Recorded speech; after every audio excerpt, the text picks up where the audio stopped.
नमस्कार दोस्तों, स्वागत है आप लोग का हमारे शेयर मार्केट सीरीज की इस 20th वीडियो में। और आज हम बात करने वाले हैं आरओसीई के बारे में, रिटर्न ऑन कैपिटल एम्प्लॉयड। ठीक है, क्या होता है आरओसी, इसके बारे में हम चर्चा करेंगे। प्लस आरओई से किस तरीके से ये डिफरेंट है, इसके बारे में भी हम थोड़ा सा चर्चा करेंगे। ठीक है, और कुछ पॉइंट्स जो आरओसी के बारे में हमें जानने चाहिए वो हम इस वीडियो में जानेंगे। ठीक है, तो सबसे पहले हम शुरुआत करते हैं कि आरओसी क्या होता है।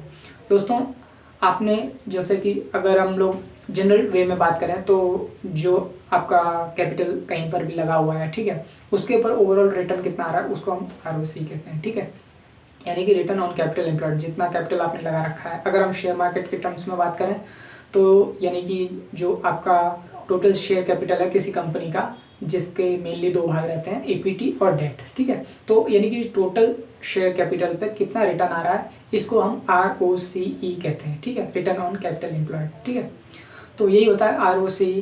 प्लस ये क्या बोलते हैं इसको, आरओई से कितना किस तरीके से डिफरेंट है अगर इसकी बात हम करें तो देखिए, आरओई यानी कि रिटर्न ऑन इक्विटी निकालने के वक्त हम लोग क्या करते थे, जो इक्विटी के ऊपर कितना रिटर्न मिल रहा है हम वो कंसिडर करते थे, यानी कि उसमें डेट को कंसिडर नहीं किया जाता था।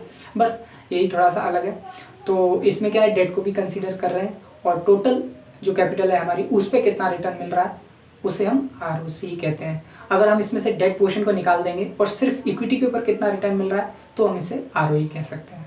ठीक है, ये थोड़ा सा फर्क है इन दोनों में। तो दोस्तों, अब आपको पता चल गया होगा कि आरओसी क्या होता है और इसे कैलकुलेशन कैसे करते हैं। दरअसल देखिए दोस्तों, आप आरओसी की वैल्यू किसी भी वेबसाइट पर आराम से पा सकते हैं। कैलकुलेशन का इतना झंझट नहीं है। हाँ, लेकिन अगर कैलकुलेशन आपको मतलब बताऊं कि किस तरीके से होता है तो देखिए दोस्तों, यानी कि प्रॉफिट, जो ओवरऑल प्रॉफिट है जिसे हम ऑपरेटिंग प्रॉफिट भी कहते हैं। ठीक है, तो उसको हम न्यूमरेटर में रखेंगे। ठीक है, और जो नीचे जो टोटल शेयर कैपिटल है उसको रखेंगे। ठीक है, तो आपको आरओसी निकल के आ जाएगा। तो ये होता है इसका कैलकुलेशन।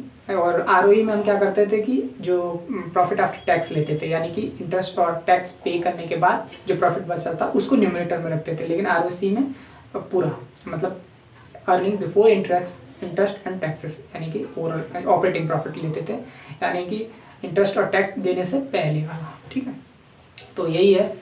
और अगर कंपैरिजन देखा जाए तो आरओई मतलब आरओई के बाद हम लोग आरओसी क्यों कैलकुलेट करें, ये क्या फ़र्क है। एक और फ़र्क देखा जाए तो दोस्तों, आरओई थोड़ा सा मैनिपुलेट भी किया जा सकता है। यानी कि अगर कंपनी की अर्निंग्स मतलब जो इक्विटी से पोर्शन है उसको थोड़ा हटा दिया जाए, मतलब उसको कम कर दिया जाए और डेट पोर्शन उसमें बढ़ा दिया जाए तो जो इक्विटी आरओई का जो वैल्यू है वो बढ़ जाएगा। ठीक है, क्योंकि वो इन्वर्सली प्रोपोर्शनल होता है इक्विटी से। ठीक है, तो इक्विटी जितना कम होगा उतना आरओई बढ़ जाएगा। तो बहुत सारी कंपनियां क्या करती हैं, इक्विटी को कम करने के लिए डेट ज़्यादा ले लेती हैं।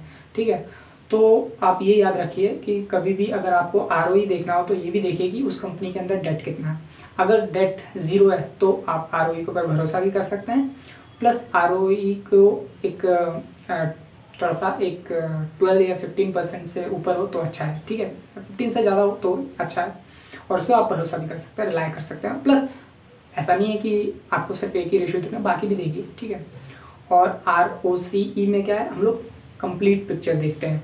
और आरओई के अंदर क्या होता है कि हमको जो सिर्फ इक्विटी के ऊपर कितना रिटर्न मिला ये बताता है, टोटल शेयर कैपिटल पे कितना मिला ये नहीं बताता, लेकिन आरओसीई ये बताता है। ठीक है, और दूसरी बात ये है कि कभी भी जब भी आप इन्वेस्टमेंट करें तो ये एक तरीके की आपकी इन्वेस्टमेंट ही है। ठीक है, तो आप आरओसीई जो है वो कॉस्ट ऑफ कैपिटल से ज़्यादा होना चाहिए। अगर आपका कॉस्ट ऑफ कैपिटल से आरओसी कम है तो फिर आप लॉस कर रहे हैं, फिर क्या मतलब है। ठीक है, तो जहाँ पर आपको ज़्यादा रिटर्न मिल रहा है फिर आप उस पैसे को वहाँ लगाइए, यहाँ लगाने से कोई मतलब नहीं है। नहीं तो फिर आप उसको ठीक करिए और कॉस्ट ऑफ कैपिटल से आरओसी ज़्यादा आना चाहिए। ठीक है, तभी बिजनेस करने का फ़ायदा है, नहीं तो फिर आपकी कंपनी लॉस करेगी। और यही देखिए दोस्तों, बाकी तो इसमें ज़्यादा मुझे नहीं लगता और कुछ है बताने के लिए। ठीक है, और फिर हम अगली वीडियो में बात करेंगे अगर इसमें कुछ छूट जाएगा तो। और बाकी अगर आप शेयर मार्केट में काम करना चाहते हैं तो आपको डीमैट अकाउंट खोलने की ज़रूरत है। सीखने के लिए आप डिस्काउंट ब्रोकर के साथ जा सकते हैं, जिनकी लिंक्स मैंने डिस्क्रिप्शन में दे रखी है। और एक फुल टाइम ब्रोकर भी है, एंजल ब्रोकिंग। ठीक है, तो दोस्तों, और बाकी आप जब सीख जाएँ तो फिर आप आपकी मर्ज़ी है कि आप एक फुल टाइम सर्विस ब्रोकर के साथ जाना चाहते हैं या डिस्काउंट ब्रोकर के साथ, एक कि जो भी आपका अच्छा लगे उसके साथ आप जा सकते हैं। और शेयर मार्केट थोड़ा रिस्की है दोस्तों, तो आप सीख के करेंगे तो ये ठीक रहेगा। और स्टार्टिंग में आप सीखिए कम से कम 1 साल, और बहुत ही कम पैसे के साथ इसमें प्रैक्टिस कीजिए। ज़्यादा पैसा एक ही बार में लगा देंगे तो आपको नुकसान होने के बहुत ज़्यादा चांसेस हैं, ठीक है।